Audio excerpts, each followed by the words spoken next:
Hola, buenos días, qué bueno estar nuevamente con ustedes aquí en Tributa y poder compartir de esta segunda sesión el día de hoy, donde estaremos abarcando el segundo capítulo de este libro, Derecho Contencioso Administrativo, un análisis desde la perspectiva tributaria. En la primera sesión estuvimos hablando de los principios y valores constitucionales desde el punto de vista tributario. El día de hoy estaremos hablando en cuanto al segundo capítulo, que tiene que ver con la capacidad, representación y derecho de postulación en materia tributaria. No olviden por favor darle me gusta a estos videos, darle compartir, y de esa manera pues vamos a poder replicar el conocimiento y poder retroalimentarnos entre todos. Entonces, el día de hoy vamos a hablar de la capacidad, representación y derecho de postulación en materia tributaria. El derecho de postulación tiene esta institución jurídica, tiene su origen en el año 1928 con la ley 662, ¿sí? de 1928. Y cuando hablamos de derecho de postulación es lo que tiene que ver con el ejercicio de la abogacía como tal. Ahora, esta figura también se desprende del Código Civil, ¿sí? Cuando se habla de la agencia de negocios, ¿sí? Más adelante lo veremos, se conoce más como la agencia oficiosa. Y este derecho de postulación en este año, en 1928, estaba limitado o comprendía temas que tenían que ver con la parte civil, con la parte criminal, con la parte administrativa y con la contencioso administrativa. Posteriormente, en el año 1971, con el decreto 196, normatividad manifestaba que nadie podría litigar en causa propia, ¿sí? Excepto algunas circunstancias. En este caso, en todo lo que tenía que ver para todo lo que era la parte administrativa y judicial. Entonces solamente aplicaba para la parte de asuntos litigiosos. Entonces el cambio con el 1928, con esta ley de 1928, es que con este decreto 196 de 1971 ya limitaba era asuntos litigiosos, es decir, en la vía jurisdiccional. Mientras que en la primera ley 1928 pues comprendía todos los asuntos, tanto administrativos como judiciales. Entonces ya posteriormente pues se fue extendiendo como esa capacidad de que no se necesitara necesariamente un abogado, y con este decreto de 196 de 1971 pues se mencionaba que ya era para asuntos litigiosos, ¿sí? Ahora, hay unas excepciones con este decreto 196 y tenía que ver con temas en los cuales no se necesitaba abogado, ¿sí? Y uno de ellos era, por ejemplo, para aquellos procesos de primera instancia en materia laboral, para derechos de petición, para procesos de mínima cuantía, para asuntos polisivos, para aquellos procesos de primera instancia de menor cuantía, entre otros. Ahora, este tema, ¿por qué abogado? ¿Por qué en algunas circunstancias se necesita abogado? Para el tema de garantizar principios constitucionales, como lo son el debido proceso, para que haya una mayor celeridad, y aquellos temas que requieren de una complejidad como tal, y que requiera una técnica jurídica, y por sus tecnicismos pues necesitaba que existiera como tal la representación, el derecho de postulación a través de un abogado.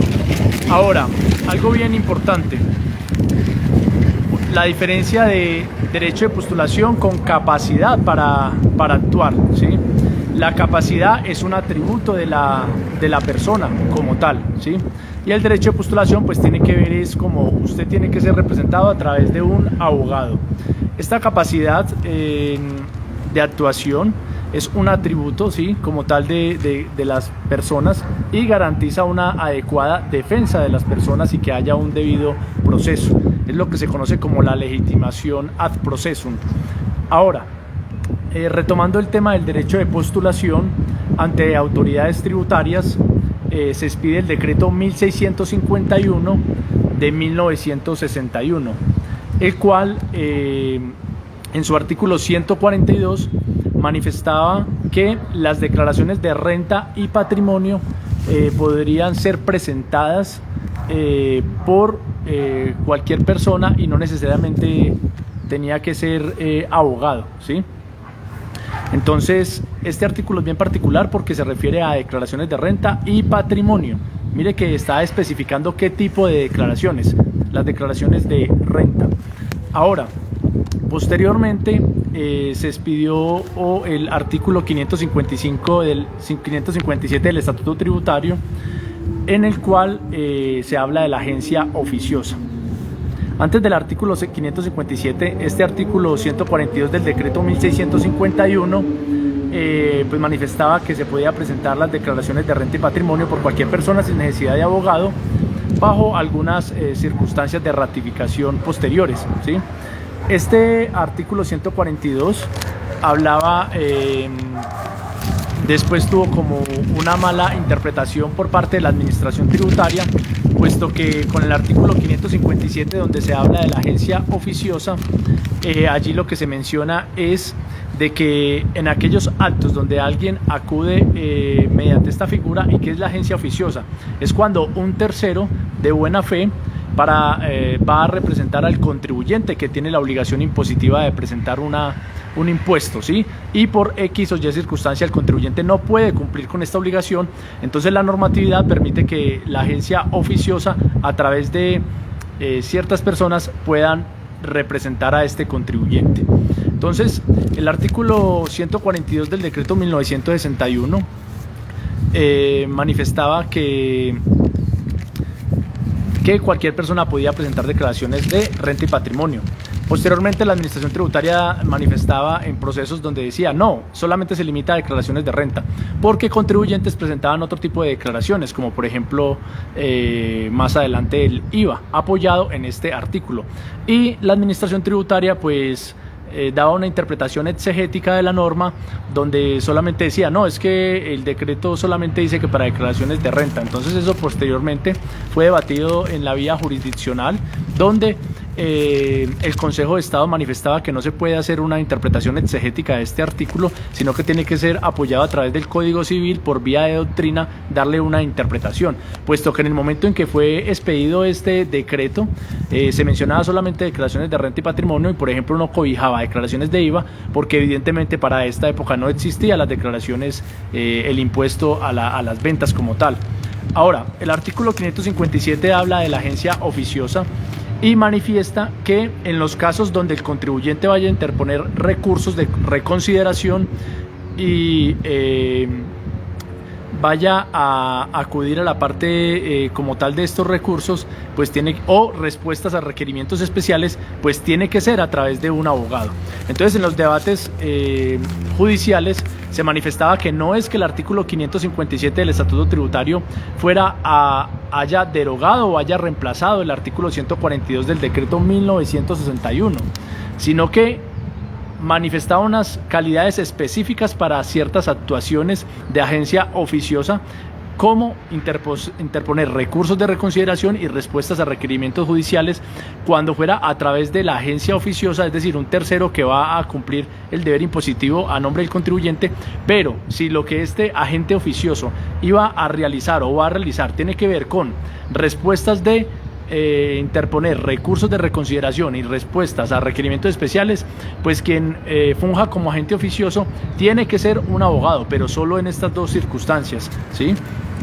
Ahora, en la agencia oficiosa tiene que haber una ratificación del contribuyente, ¿sí? Es decir, posteriormente a quien el tercero de buena fe reemplaza al contribuyente presentando sus impuestos, pues tiene que ratificarse. Y esta ratificación, ¿cómo se da? De manera formal, ¿sí? Mediante un documento donde el contribuyente dice: Julanito de tal, en nombre de nosotros, presentó tal impuesto. Entonces nosotros ratificamos que efectivamente esa obligación corresponde a nosotros como contribuyentes, y confirmamos que efectivamente esa actuación por parte del agente oficioso es para nuestro beneficio. Si no hay una ratificación del contribuyente, pues a quien haya fungido elegido mediante esta agencia oficiosa o mediante esta agencia de negocios como lo estipula el Código Civil, pues será responsable de aquellas obligaciones tributarias. Entonces eso es un punto bien importante que hay que tener en cuenta cuando de buena fe, ¿sí?, nosotros queremos actuar como agentes oficiosos en nombre de un contribuyente. Ahora, el artículo 142 de este decreto 1961 rezaba específicamente lo siguiente. En la página 31 del libro dice: Decreto Extraordinario 1651 de 1961. ¿Y qué dice este artículo? La presentación de las declaraciones de renta y patrimonio, sus correcciones y adiciones podrán hacerse por representantes, mandatarios o apoderados, o por personas autorizadas por el contribuyente, aun cuando no sean abogados inscritos. Entonces, y el artículo 557, el de agencia oficiosa del Estatuto Tributario, dice: solamente los abogados podrán actuar como agentes oficiosos para contestar requerimientos e interponer recursos. En el caso del requerimiento, el agente oficioso es directamente responsable de las obligaciones tributarias que se deriven de su actuación, salvo que su representado la ratifique, caso en el cual quedará liberado de toda responsabilidad del agente.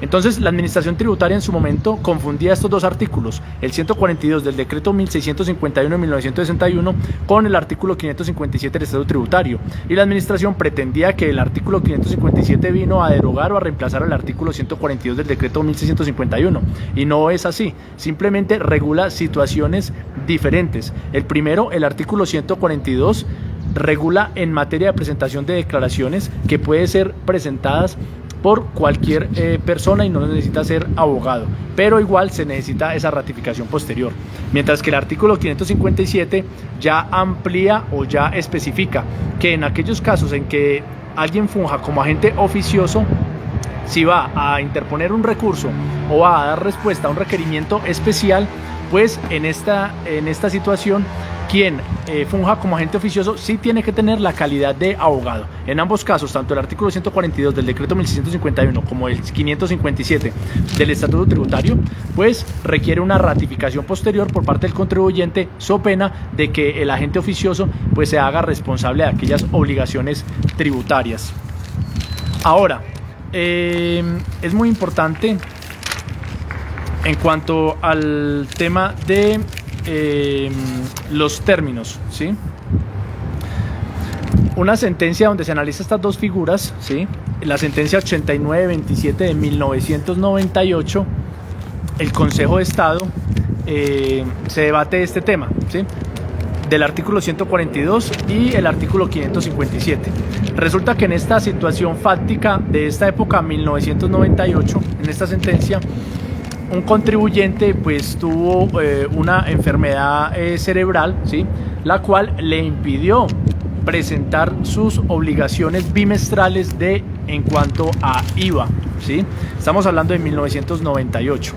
Entonces, lo que dice el Consejo de Estado es que la interpretación de este artículo 142, donde menciona de este decreto 1651 que cualquier persona puede presentar declaraciones de renta y patrimonio, no debe ser exegética y se debe hacer una interpretación de forma extensiva a toda clase de actuaciones tributarias, no solamente a presentar declaraciones de renta ni de patrimonio, sino a cualquier tipo de declaración. Ahora, esto debido a que en su momento pues no existía el IVA, por eso no estaba el impuesto a las ventas, no existía, por eso el artículo no menciona este tipo de declaración. Entonces, ¿qué es lo que se relató en esta sentencia? De que hubo una violación, ¿sí?, de una interpretación extensiva de la norma y que hubo una irrupción en la facultad del legislador nacional a las circunstancias fiscales como tal del caso. Entonces, el Consejo de Estado, sustentado en el artículo 26 del Código Civil, manifiesta que la interpretación por vía de doctrina se le debe aplicar a este artículo 142. Entonces es muy importante a la hora en que nosotros estamos estudiando la ley, ¿sí?, para poder identificar este tipo de casos. Ahora, la agencia oficiosa en este caso se dio porque esta contribuyente pues tuvo un tema médico cerebrovascular, ¿sí? En el cual impidió cumplir con presentar sus declaraciones bimestrales de IVA. Entonces, el fallo de primera instancia, a través del Tribunal Administrativo de Cundinamarca, pues le dio la razón al contribuyente y lo que hizo fue manifestar de manera cronológica la situación que se dio en este caso. Primero, ¿qué fue lo que pasó? El 18 de agosto de 1993, los funcionarios de la DIAN visitaron a el contribuyente en su establecimiento de comercio y se pudieron percatar que este contribuyente había sufrido un tema de ataque cerebrovascular, ¿sí? El contribuyente, o sea, presenciaron este hecho los funcionarios de la DIAN el 18 de agosto de 1993 cuando fueron a realizar esta visita. Ahora, esas 6 declaraciones de IVA entonces fueron suscritas por un pariente de este contribuyente que era abogada, y el 7 de marzo de 1994, casi un año después de esta visita de la DIAN, la administración expidió unos autos declarativos, ¿sí? En los cuales se dispuso que no se habían presentado las declaraciones de IVA bimestral, de acuerdo al artículo 580 del Estatuto Tributario, literal D. Entonces, posteriormente, fueron emplazados para declarar, apoyados en el artículo 715 del Estatuto Tributario.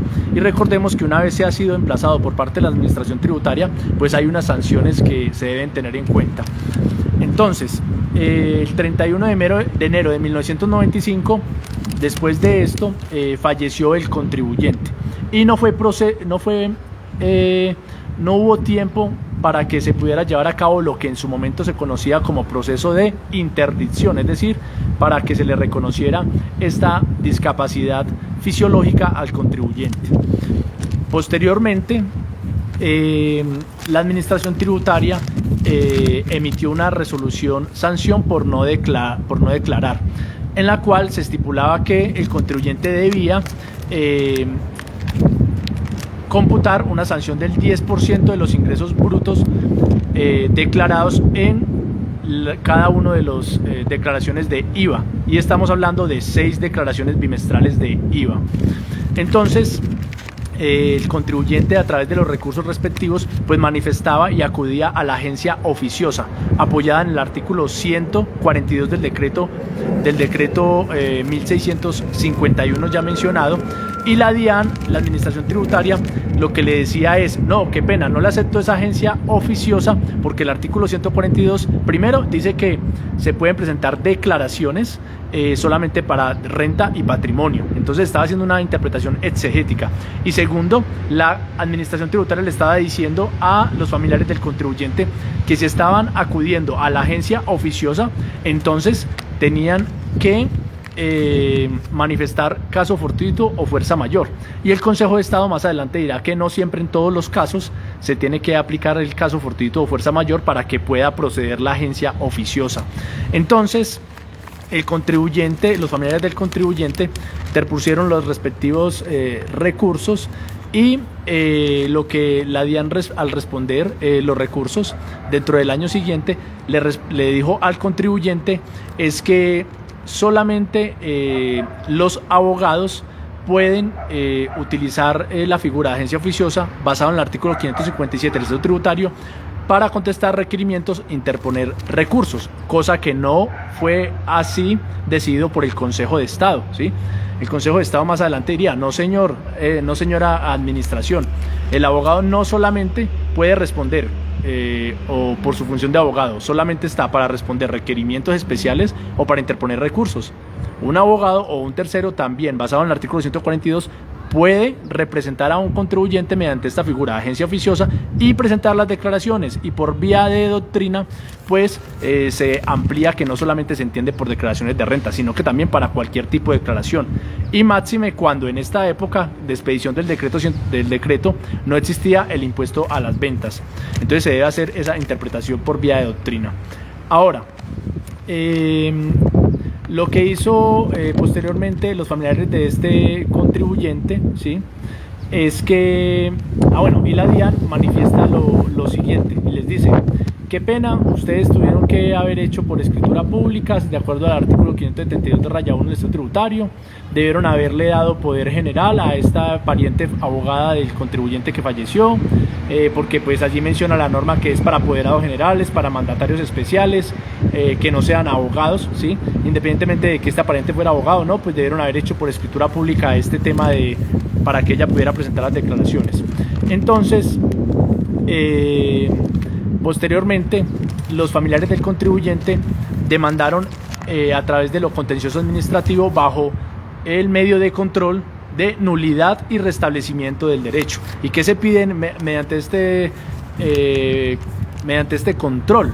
Pues que como tal queden invalidados todas las resoluciones sanción, las declaraciones emitidas por parte de la administración, y pues haya ese decaimiento, ¿no? Que si el principal acto administrativo es declarado nulo, pues por inferencia se aplica esta figura del decaimiento de los demás actos administrativos expedidos con anterioridad al acto administrativo que finalmente pues tuvo como la expedición por parte de la administración tributaria. Entonces, ¿qué es lo que argumentaba el contribuyente? Que hubo una violación del artículo 557 del Estatuto Tributario, que hubo una violación del artículo 239, parágrafo 1 de la ley 223 del 95 y del artículo 363 de la Constitución Política. Entonces, ¿qué pasó posteriormente? El 15 de enero de 1996, dentro del plazo, se había expedido una reforma, ¿sí? en esta época. Entonces, esa reforma hablaba de un saneamiento de las declaraciones, la cual consistía en que no se iban a cobrar intereses moratorios y no se iban a aplicar sanciones. Entonces, el contribuyente acudió a esta figura del saneamiento y la DIAN le dijo: no, qué pena, es que solamente aplica aplica antes de que se le hubiera impuesto la resolución sanción por no declarar, dándole una interpretación de esa manera a la administración. Entonces, el 13 de febrero de 1996 fueron presentadas, se le dio poder general a la abogada y fueron presentadas las correcciones de estas declaraciones, ¿sí? Y se acogieron al beneficio de saneamiento. La DIAN confirmó la resolución sanción al manifestar que no aplicaba el saneamiento de esta reforma tributaria, puesto que ya se les había impuesto las resoluciones sanción. Entonces, lo que hizo el contribuyente mediante el recurso de reconsideración es alegar que la DIAN debía aceptar la agencia oficiosa para esta situación. Y la DIAN lo que hizo fue manifestar y decir: no acepto la agencia oficiosa porque solamente el artículo 142 dice para declaraciones de renta, y además este artículo no habla de declaraciones de IVA. Entonces esa era la posición de la DIAN. Ahora, y manifestando que el saneamiento no aplicaba por esta sanción por corrección, ¿sí? Y solamente aplicaba para sanción por no declarar, y el contribuyente pues ya se le había impuesto la sanción como tal. Entonces, la DIAN en su respuesta dice que en materia tributaria no es aplicable la analogía. ¿Y por qué la analogía? Porque se está interpretando el artículo 142, donde se manifiesta que dice que declaraciones de renta, ¿cierto? Que cualquier persona puede presentar declaraciones de renta. Ahora, la DIAN dice: no puede hacer interpretación analógica de este artículo y decir que también aplica para declaraciones de IVA. Entonces, lo que hace el Consejo de Estado posteriormente es decirle: qué pena, señora administración, la interpretación por analogía no aplica para la norma sustantiva, ¿sí?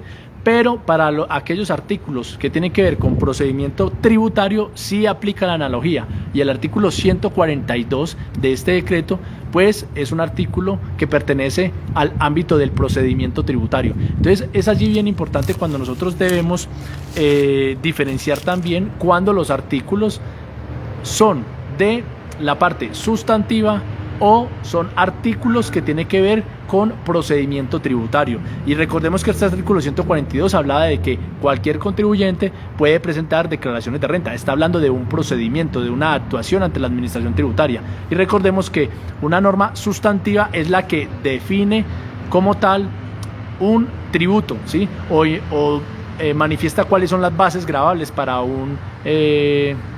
denuncio tributario, ¿sí? ¿Quién se considera el sujeto pasivo? ¿Cuál se considera el sujeto activo? ¿Cuál es el hecho generador? Estas son las normas de tipo sustantivo, ¿sí? Como tal, que define la normatividad, mientras que las normas de procedimiento tributario es cómo se aplican esas normatividades.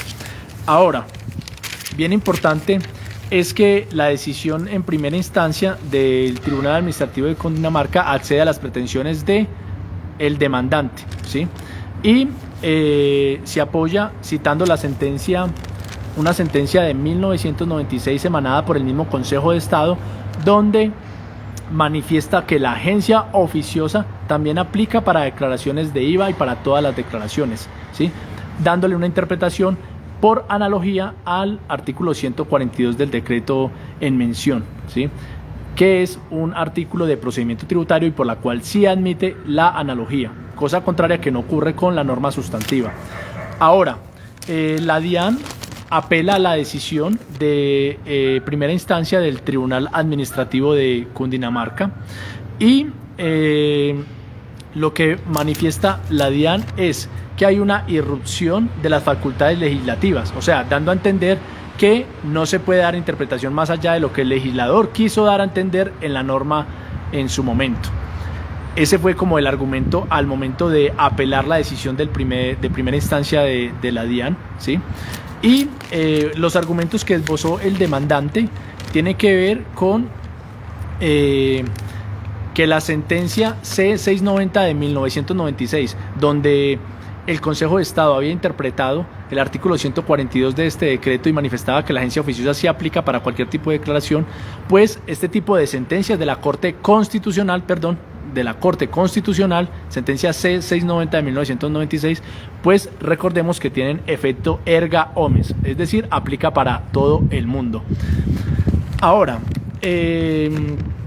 también el demandante dice que se acreditó la fuerza mayor y que debido a eso también pues esto sirve de fundamento para la agencia oficiosa. Ahora,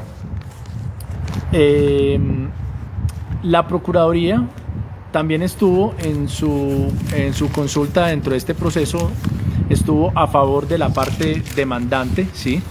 Si bien no tenía una parte vinculante, sí, obligatoria a este pronunciamiento de la Procuraduría, sabemos que en las diferentes actuaciones judiciales, pues las Cortes invitan a diferentes instituciones académicas, universitarias y también a la Procuraduría para que emitan conceptos que no son vinculantes, pero que ayuden a poder interpretar y a ver diferentes puntos de vista en cuanto al caso en concreto.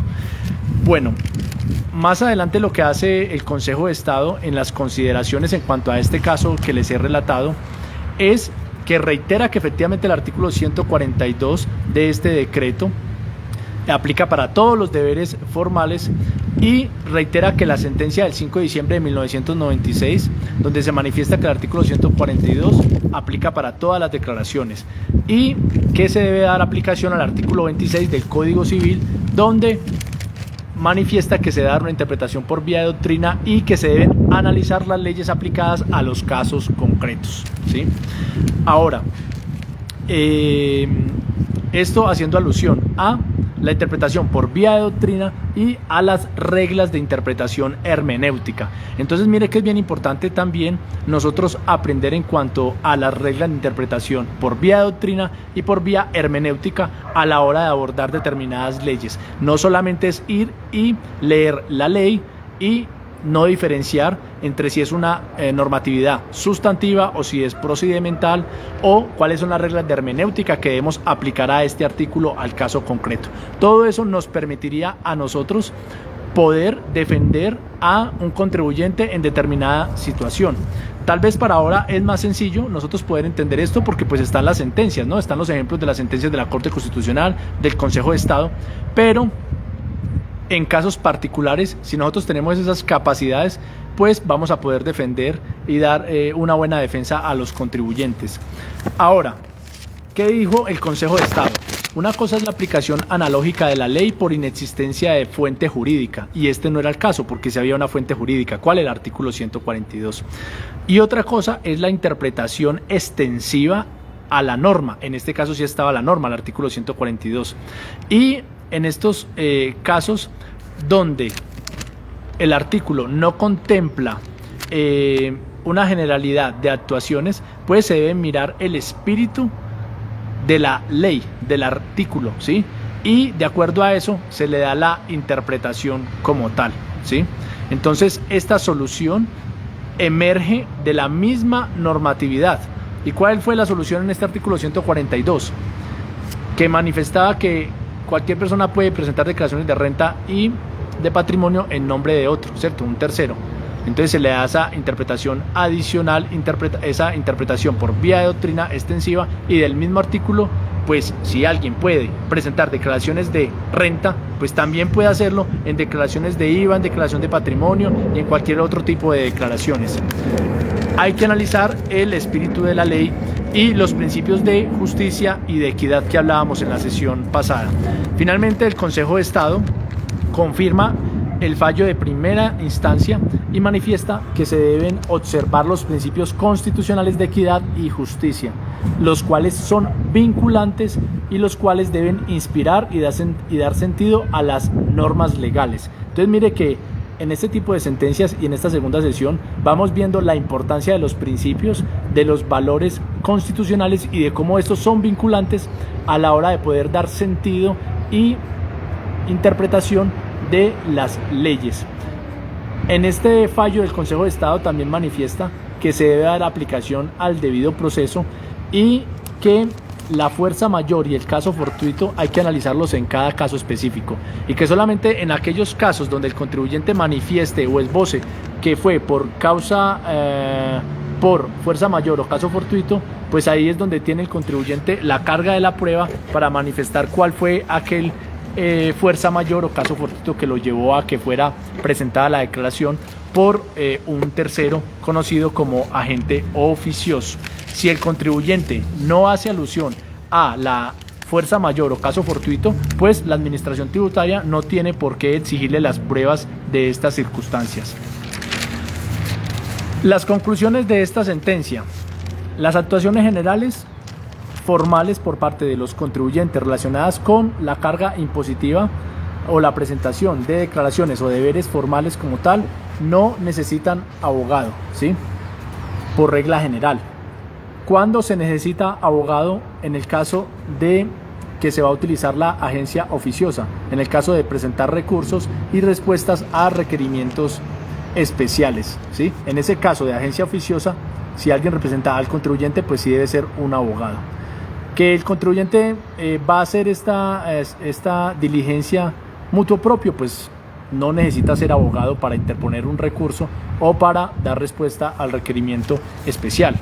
Ahora, dependiendo de la complejidad de cada actuación, pues es importante tener la respectiva asesoría, porque los hechos fácticos que se debatan dentro del proceso administrativo pues van a tener que ser los mismos que se debatan en la parte judicial, no pueden cambiar, ¿sí? Entonces la idea es que en el proceso administrativo pues se pueda obtener un fallo, ¿sí? Un fallo no, una decisión favorable por parte de la administración para evitar ir a la parte de la jurisdicción contenciosa administrativa, ¿sí? Ahora, eso en cuanto a ese tema. Vamos a hablar de la presentación, poder y documentos en la parte tributaria. El artículo 559 del Estatuto Tributario, ¿sí?, establece, junto con el artículo 724 del Estatuto Tributario, que la interposición de recursos y demás deben hacerse de manera personal, ¿sí?, por parte del contribuyente, pero también establecen que si estas firmas y demás del contribuyente han sido reconocidas o han tenido diligencia de reconocimiento en notaría, pues no hay necesidad de que el contribuyente se acerque personalmente a la administración tributaria para la interposición o radicación de estos recursos, ¿sí? Y si bien el artículo en mención 559 habla de las presentaciones electrónicas, a la fecha en que este libro de Derecho Contencioso Administrativo hablaba de este tema, un mes antes la DIAN había emitido una resolución donde reglamentaba la presentación de recursos a través de forma electrónica, pero para el momento en que La persona que escribió este segundo capítulo de este libro analizaba esta situación, manifestaba la crítica en cuanto a que si bien el artículo 559 permitía que hubiera una presentación o exista una presentación por parte del contribuyente de manera electrónica, pues no estaba reglamentado, ¿sí? Entonces, ¿qué le tocaba hacer al contribuyente? De manera presencial, ante la administración, ir y radicar el recurso, o si no lo iba a hacer el contribuyente, pues debía realizar diligencia de reconocimiento, es decir, autenticación de firmas ante notario público. Pero se expidió en esta época el decreto 806 del 2020. Recordemos que este decreto 806 del 2020 lo que permitió fue impulsar la tecnología en materia de derecho. ¿Y qué decía este decreto? Mire, los poderes, entre otras cosas, los poderes se pueden dar abogado mediante antefirma, ¿sí? No necesita. ¿Y qué es antefirma? Yo, Julanito de tal, doy poder al abogado tal para que me represente en la parte judicial ante usted. Atentamente, Pepito Pérez. Ese es el antefirma. En el correo se le envía al abogado. El abogado lo que hace es imprimirlo y adjuntarlo como poder. Entonces, ¿qué se estaba evitando por el tema de la pandemia con este decreto 806 del 2020? Pues que las personas tuvieran la obligación de tener que ir a una notaría a darle poder a un abogado y hacer un reconocimiento de diligencia personal ante notario. Entonces, la DIAN, antes de reglamentar este artículo 559, a través de la resolución 0000, 4 veces el 056 del 12 de julio del 2021, mediante conceptos, había respondido a los contribuyentes que el decreto 806 no aplicaba para la parte administrativa, que si se leía bien el decreto 806 del 2020, pues aplicaba solamente para la parte judicial, ¿sí? Entonces, una interpretación exegética, y también pues en su momento la expedición de este decreto pues no se tuvo en cuenta este importante tema que debía abarcar también la parte administrativa para que no se presentara este tipo de situaciones, y más debido a la emergencia del COVID-19.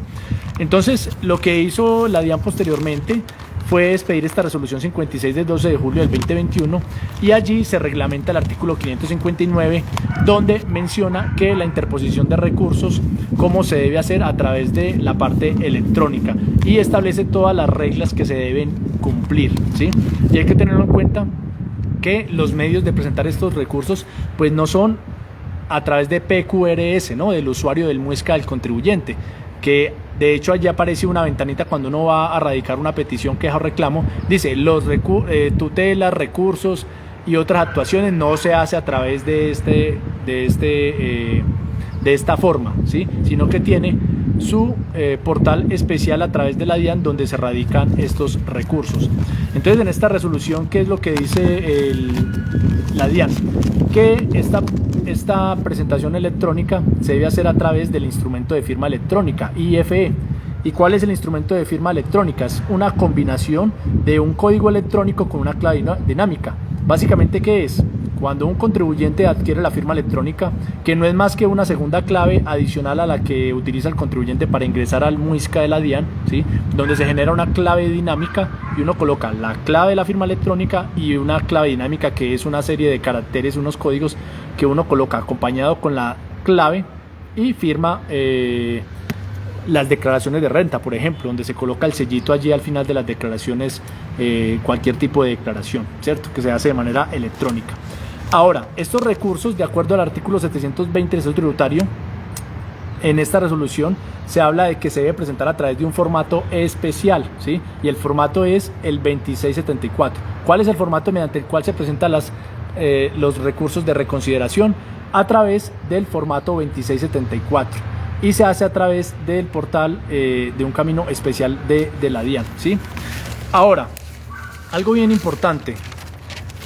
Posteriormente, eso en cuanto al tema de la presentación de recursos. Vamos a analizar otra sentencia que tiene que ver con la agencia oficiosa, ¿sí? Es una sentencia de expediente 19968 del Consejo de Estado, sección cuarta, del 13 de noviembre de 2014. En esta, el demandante es el Banco de Occidente. ¿Y quién es el demandado? Distrito Capital. Resulta que el hecho generador, hay un impuesto que se conoce como impuesto de delineación urbana. ¿En qué consiste este impuesto? Cuando alguien pretenda una licencia de construcción, pues tiene que tramitarlo ante la curaduría. Y como tal, para la expedición de esta licencia, pues tiene que darse el pago de este impuesto de delineación urbana. En el caso de este ejemplo, el Banco de Occidente pues solicitó expedición de licencia urbanística y resulta que contrató a un tercero, ¿sí? A una empresa, a un tercero, para que hiciera todos los trámites de licencia para la construcción de esta edificación del Banco de Occidente. Este tercero lo que hizo fue, en nombre del Banco de Occidente, presentar este impuesto y pagarlo, que era alrededor de 44 millones de pesos. Solamente hubo unos errores de forma en la presentación de esta declaración y tiene que ver con que no se identificó al contribuyente. ¿Y quién era el contribuyente? El Banco de Occidente. Pero a pesar de no haber sido identificado el contribuyente, sí se dejó constancia en la declaración de el inmueble, la dirección del inmueble, y más importante que la dirección del inmueble es la matrícula inmobiliaria de este inmueble, ¿sí? de esta propiedad. Ahora, el Distrito Capital, ¿qué exigía? Le dijo al contribuyente: mire, qué pena, la agencia oficiosa solamente aplicaba si se hubiera presentado fuerza mayor o caso fortuito. Le dijo ¿a quién? Al Banco de Occidente. Y recordemos que en este caso no fue que hubo ningún fuerza mayor ni caso fortuito para que este tercero que contrató el Banco de Occidente pudiera presentar la declaración y el impuesto de delineación urbana en nombre del Banco de Occidente. Entonces la administración tributaria, Distrito Capital, ¿qué le decía al Banco de Occidente? No, solamente yo le hubiera aceptado que esta empresa X hubiera presentado la declaración, pero usted hubiera pagado el impuesto si se hubiera presentado un caso de fuerza mayor o de fuerza mayor o caso fortuito. Entonces el Consejo de Estado, cuando posteriormente aborda este caso, le dice a la administración tributaria: no señor, qué pena, no solamente aplica la agencia oficiosa en fuerza mayor o caso fortuito. Estaba muy equivocado usted, señor Distrito Capital. Entonces, ¿qué dice el Consejo de Estado? Si el contribuyente hubiera alegado fuerza mayor o caso fortuito, en ese sentido, pues sí tiene que esbozar una prueba, pero en este caso el contribuyente no dijo al Distrito Capital: ay, es que lo presentó un tercero por fuerza mayor o caso fortuito. No, simplemente lo presentó un tercero y ya. Entonces, ¿qué es lo que hace el Consejo de Estado? Se analiza el artículo 580 del Estatuto Tributario, y recordemos de qué habla el artículo 580 del Estatuto Tributario, especialmente el literal A y D. ¿De qué trata este artículo? Dice cuándo no se tienen por presentadas las declaraciones de las declaraciones como tal, ¿sí? Entonces, si uno va y mira el artículo 580 del Estatuto Tributario, dice cuándo no se tienen por presentadas las declaraciones. Entre los diferentes ejemplos, ¿sí?, se menciona no ser presentada en el lugar correspondiente competente, otro, no ser firmada por quien tenía la obligación, ¿sí?, como otros. Entonces, hay algo bien importante acá, un paréntesis. Esto no aplica de pleno derecho, ¿sí? Entonces, no es que yo no presento la declaración y entonces ya me aplica de pleno derecho el artículo 580. No. La jurisprudencia del Consejo de Estado, de manera reiterativa, ha mencionado que para que aplique el artículo 580, la administración tributaria tiene que emitir un acto administrativo donde diga que se tiene por no presentada tal declaración, ¿sí? Entonces, mientras no haya ese acto administrativo por parte de la administración tributaria, así yo, en teoría, me haya clasificado, configurado una de las causales del artículo 580, pues no va a aplicar que no está presentada la declaración. No, mientras no haya un acto administrativo, pues no va a ocurrir eso. Entonces, eso para que lo tengamos en cuenta en algún momento, ¿sí? Que en una defensa de algún contribuyente o algo así, y la administración haya omitido expedir este acto administrativo y nos quiera meter el gol y decir: ay, no, es que se tiene por no presentada, mire que no la firmó quién era. Bueno, entonces, analizando el literal A y D de este artículo 580 del Estatuto Tributario, lo que dice el Consejo de Estado es que cuando se obra en agencia oficiosa, cuando se actúa en agencia oficiosa, de acuerdo al literal A y D del 580 del Estatuto Tributario, se debe mostrar siempre el caso fortuito o fuerza mayor, ¿sí? Cuando se vaya a aplicar el literal A y D del artículo 580 del Estatuto Tributario, ¿sí? Ahí sí se debe demostrar caso fortuito o fuerza mayor. ¿Y esto apoyado en qué? En la sentencia C-690 de 1996 y el artículo 557 del Estatuto Tributario. Y aquí sí se debe relacionar el tema de abogado, ¿sí? O si no es abogado el quien debe presentar estas situaciones o configurar estas situaciones de la literal A y D, entonces demostrar el caso fortuito o fuerza mayor. Ahora, ¿qué pasó entonces acá? Ese tercero que presentó la declaración por parte del Banco de Occidente, que era Inversiones Paladín, presentó la declaración en nombre del Banco de Occidente bajo qué figura: agencia oficiosa o gestión de negocios. ¿Apoyado en qué? En el artículo 2304 del Código Civil, que también establece la agencia oficiosa, más conocida en términos normativos como gestión de negocios, pero en la práctica lo conocemos como agencia oficiosa. Entonces eso también nace desde el Código Civil y pues ha sido acogido por la norma especial como es el Estatuto Tributario. Entonces, ¿qué dice el Consejo de Estado? Confirma la sentencia apelada por el Distrito Capital, es decir, en primera instancia, a través del Tribunal Administrativo de Cundinamarca, fue a favor del contribuyente. ¿De quién? Del Banco de Occidente. Se aceptó que Inversiones Paladín haya presentado la declaración en nombre de este, a pesar de que no había fuerza mayor o caso fortuito. El Consejo de Estado confirma la decisión de primera instancia a favor del Banco de Occidente. Entonces, ¿cuál es el recorrido o la parte cronológica de este caso? La declaración fue presentada el 29 de septiembre del 2004 por parte de Paladín, ¿cierto? En nombre del Banco de Occidente, el impuesto de alineación urbana, para poder obtener la licencia de construcción, ¿cierto? Recordemos que la firmeza de las declaraciones de renta aplican, ¿sí? Para este caso, en esta situación, aplicaba el 29 de septiembre del 2006, 2 años, ¿sí? 2 años la firmeza para esta época. Si nosotros analizamos de 2018, año grabable de 2018 en adelante, la firmeza de las declaraciones son 3 años, ¿sí?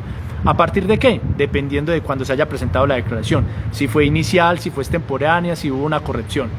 Este caso que estamos analizando del Banco de Occidente fue en el año 2004. Entonces la firmeza para esta época era de 2 años. Entonces, ¿cuándo fue presentada la declaración? 29 de septiembre del 2004. ¿Cuándo se obtenía la firmeza de la declaración? El 29 de septiembre del 2006. ¿Y qué es la firmeza de la declaración? Es aquel blindaje en el cual tanto el contribuyente como la administración tributaria no pueden modificar la declaración. Tal como quedó la declaración, pues queda allí blindada, sea a favor del contribuyente o sea en contra del contribuyente. Eso es la firmeza de la declaración.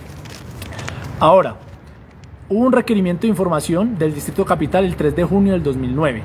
Imagínense, y la declaración fue presentada el 29 de septiembre del 2004. Entonces, hubo un requerimiento de información. Allí fue donde el Distrito Capital se dio cuenta que el Banco de Occidente no había presentado la declaración mutuo propio, sino que había sido un tercero.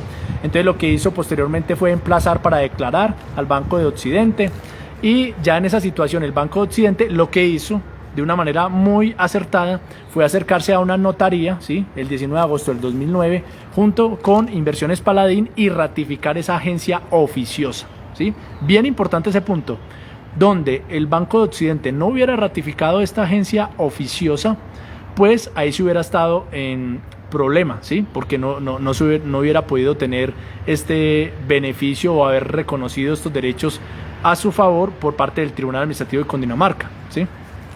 Y posteriormente el Consejo de Estado. Entonces se ratificó ¿cómo? En notaría, se firmó un documento, se realizó un documento, se firmó: sí, señor Administración Tributaria, yo Banco de Occidente ratifico que lo que hizo Inversiones Paladín mediante la agencia oficiosa fue en mi nombre, y ratificó esa postura o esa actuación por parte de estos. Ahora, ¿qué pasa? ¿Por qué se tenía que hacer esta ratificación? Porque lo hizo mediante una agencia oficiosa. Inversiones Paladín no era apoderada, ¿sí?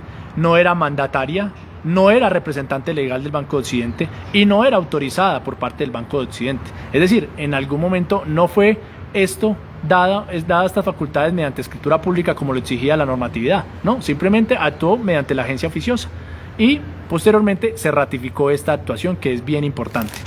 Ahora, el 20 de agosto del 2009, el Banco de Occidente, como respuesta al emplazamiento para declarar. ¿Y qué significa ese emplazamiento para declarar? La Administración Tributaria le está diciendo al contribuyente: lo conmino, ¿sí? Lo exhorto para que usted presente su declaración. Pero, como yo lo estoy emplazando, usted tiene que tener en cuenta estas sanciones. Y entonces le esboza cuál es el argumento. La administración tributaria, ¿qué espera? Que el contribuyente declare, ¿cierto?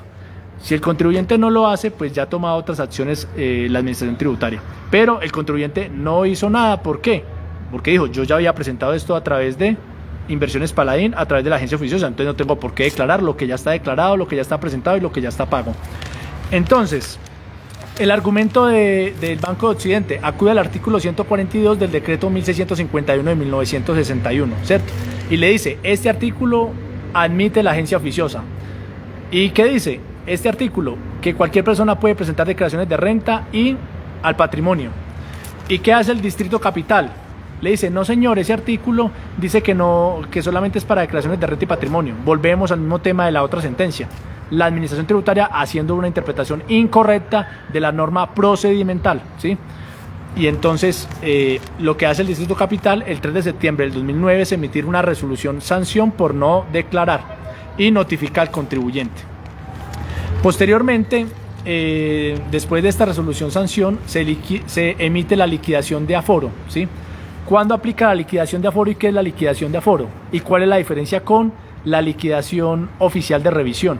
Recordemos que la liquidación de aforo es cuando supuestamente el contribuyente no ha presentado declaración, mientras que la liquidación oficial de revisión, el contribuyente sí presentó la declaración, pero no corrigió la declaración al momento en que la administración se lo pidió a través de un requerimiento especial, de un pliego de cargos.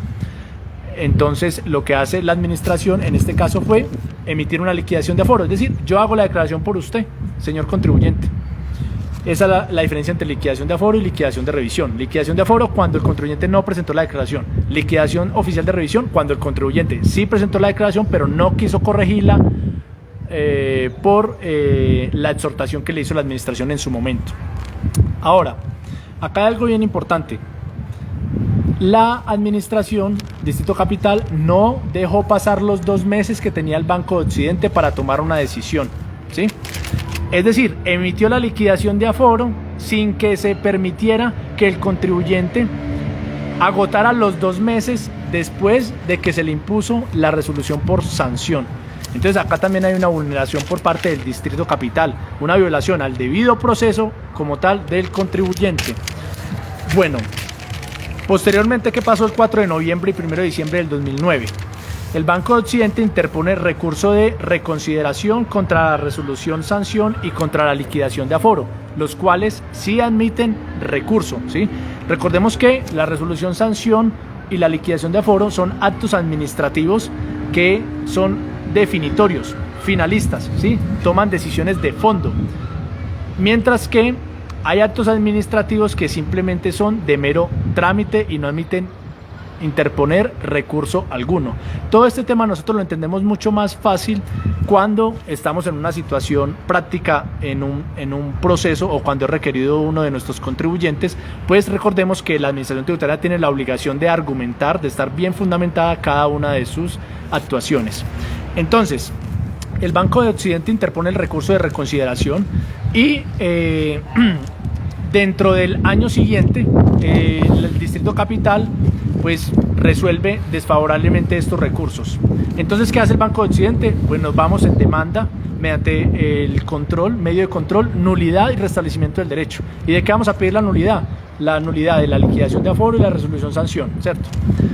Y entonces, ¿qué es lo que argumenta el Banco de Occidente? Derechos vulnerados. Manifiesta, la liquidación de aforo fue notificada extemporáneamente por parte del Distrito Capital, ¿sí?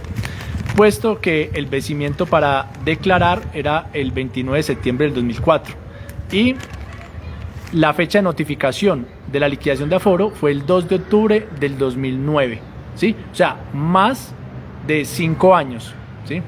Y recordemos que no debemos confundir la firmeza de las declaraciones con la prescripción, que es muy diferente, ¿cierto?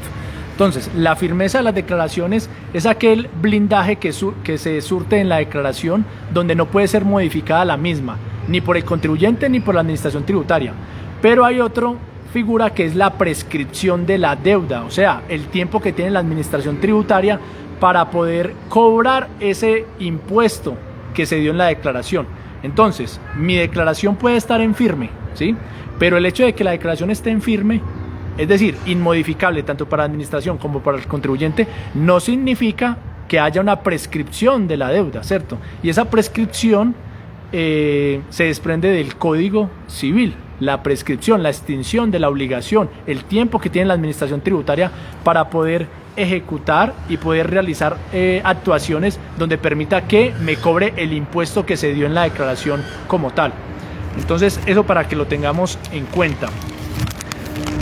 Ahora, ¿qué otro argumento esbozaba el Banco de Occidente en esta liquidación de aforo expedida de manera extemporánea a los 5 años que tenía para hacerlo?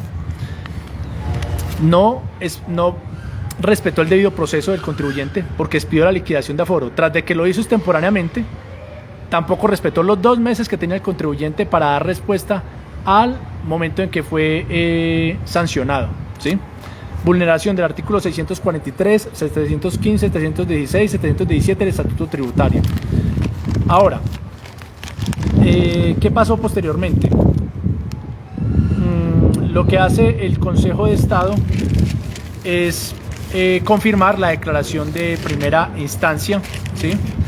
Y si bien el Consejo de Estado dice, si bien al momento en que este tercero, Inversiones Paladín, presentó la declaración en nombre del Consejo del Banco de Occidente, adolecía de efectos formales, como cual no se colocó el nombre del contribuyente, sí se pudo identificar el predio y el folio de matrícula inmobiliaria. Entonces eso fue lo que salvó al Banco de Occidente, a pesar de que no estaba identificado el nombre del contribuyente. ¿Qué fue lo que salvó al contribuyente? Que en la declaración está identificado el predio y la matrícula inmobiliaria. Y si bien adolecía de este defecto formal, no era suficiente argumento para que la administración no aceptara esa presentación de esa declaración, aparte de la agencia oficiosa, que era el tema de discusión principal, ¿sí? Ahora, recordemos lo del artículo 580 del Estatuto Tributario, donde manifiesta de qué declaraciones se tienen por no presentadas. Cuando, por ejemplo, no se realiza en el lugar señalado, cuando no hay una identificación del declarante, cuando no sea firmada por quien tiene la obligación, el Consejo de Estado ha manifestado en varias oportunidades que esto tiene que ser declarado por parte de la Administración Tributaria, no aplica de pleno derecho. Tiene que la Administración Tributaria emitir un acto administrativo donde diga: se tiene por no presentada su declaración de acuerdo al artículo 580 del Estatuto Tributario por tal razón. Y ese acto administrativo es lo que permite que se configure esta causal de tenerla como no presentada. Y esto lo ha dicho el Consejo de Estado en varias jurisprudencias, como por ejemplo la sentencia de expediente 16737 del 2009, el expediente 15748 del 2006. Finalmente, el Consejo de Estado lo que hace es manifestar que si bien el Estatuto Tributario no dice nada al respecto en cuanto a este tema, pues se acude al Código de Procedimiento Administrativo de lo Contencioso Administrativo en lo que tiene que ver con la importancia de que la administración declare esa no presentación mediante un acto administrativo. Bueno, ya para ir terminando, vamos a hablar de un punto acá bien importante. Permítame, yo miro acá. No, creo que ya terminé. Ya se abordaron todos los temas. Entonces, en conclusión, ¿qué fue lo que hablamos el día de hoy? En conclusión, ¿cuándo opera la agencia oficiosa? No siempre la agencia oficiosa se tiene que dar en casos de fuerza mayor o caso fortuito. ¿Y cómo está vigente el artículo 142 del decreto 1900? Artículo 142 del decreto 1651 de 1961, y a la par cómo está vigente el artículo 557 del Estatuto Tributario. Ambos hablan de la agencia oficiosa, ambos aplican, solo que el segundo, el artículo 557, dice en qué casos esa agencia oficiosa que va a ser va a ser por parte de un tercero, pues ese tercero tiene que ser abogado. ¿Cuándo? Cuando se da respuesta a requerimientos especiales o cuando se interponen recursos. ¿Y qué otras conclusiones obtenemos de la charla del día de hoy? El derecho de postulación, cuándo aplica en lo que tiene que ver con abogado, y cómo se debe tener en cuenta las declaraciones no presentadas que debe ser emitidas por parte de la administración tributaria a través de un acto administrativo. Debe ser confirmado esto. Entonces, muchas gracias por acompañarme en la charla de hoy. El próximo fin de semana vamos a abordar el tercer capítulo del libro Derecho Contencioso Administrativo, análisis desde la perspectiva tributaria. Va a ser bien importante este tercer capítulo porque les cuento que tiene que ver con, el título es agotamiento de la discusión en sede administrativa y demanda directa o per saltum. Entonces vamos a tocar el tema de recurso de reconsideración, liquidación de aforo, liquidación de revisión, y qué es esto de la figura de demanda directa o per saltum y cuándo aplica. Gracias por acompañarme, no olviden darle me gusta y darle compartir a estos videos y dejar comentarios para que puedan ser más vistos por otras personas. Un feliz domingo y feliz almuerzo. Chao.